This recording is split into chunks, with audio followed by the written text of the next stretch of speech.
Heya, this is Sydney, and I am here to talk us through it for Friday, May 2nd, 2025.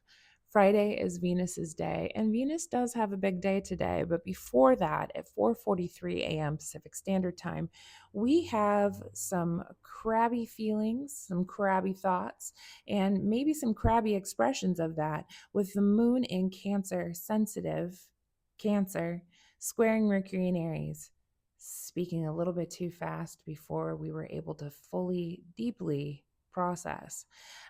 This can bring just a bit of us feeling emotionally and cognitively discombobulated. What we are thinking about and how we are feeling in our bodies are not jiving. And it is giving a pressure and a drive to like make some sort of change. And there could be some sort of emotional outburst at this time. Feel the feelings, babe. Feel the feelings. At 10:05 a.m., Venus in Aries meets Neptune in Aries, right? So whenever a planet enters Aries, it's going to come up and meet up with Neptune and say, okay, what's the greater vision and dream and goal here? Uh, Venus Neptune contacts are always creative. There's always something here about art. Uh, there's something here about money, certainly. Um, Curious about the stock market. Anyways, really need to get back into financial astrology and start learning more about that. But anyways, there is, Venus in Aries is very much the tomboy. She does it her own way. She goes her own way.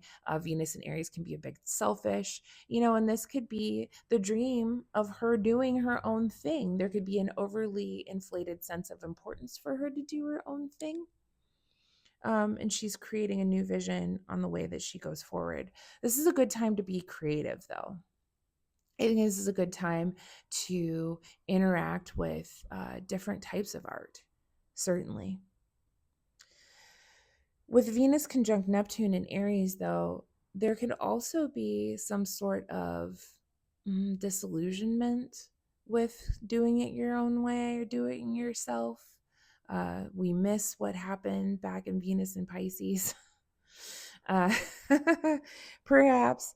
And at the same time, though, this could be like a new romantic dream or bring a spiritual aspect to how we love, how we value, the types of art we interact with, the types of art we create. At 11:57 a.m. Pacific Standard Time, we have the moon quintile sun. I think that this, for the most part, is a pretty good feeling aspect. And then later on in the day, we have some interesting little aspects. Afternoon, 12:06 p.m. Sun in Taurus, semi-square Saturn. Something's coming up here. We're feeling a little blocked. Maybe we're trying to set some sort of new goal or foundation. We're like, I, I mean, it could be this. Maybe there's an option here. And then we have the semi-sextile to Jupiter and Gemini from the moon. This is also, I think, feeling a bit cranky. I think it's feeling a bit cranky. I think that there's a lot going on and we're like, oh, I feel too much and I want to put a word on it, but I can't. 5:38 p.m. Moon square Chiron. This is some sort of identity issue. We are feeling really, really sensitive. This hurts. This could certainly be some sort of like physical aspect too, because the moon can be the body, but moon square Chiron is we are feeling wounded, emotionally wounded by maybe we did it to ourselves, some sort of emotional pain that we did it to ourselves. And we need to work on trying to work with that. But just know that if you're feeling really, really sensitive, just allow it to happen. 10:05 p.m. We have the moon in Cancer, sextile Uranus and Taurus. This is inviting us to have a new way of doing the moon in Cancer thing.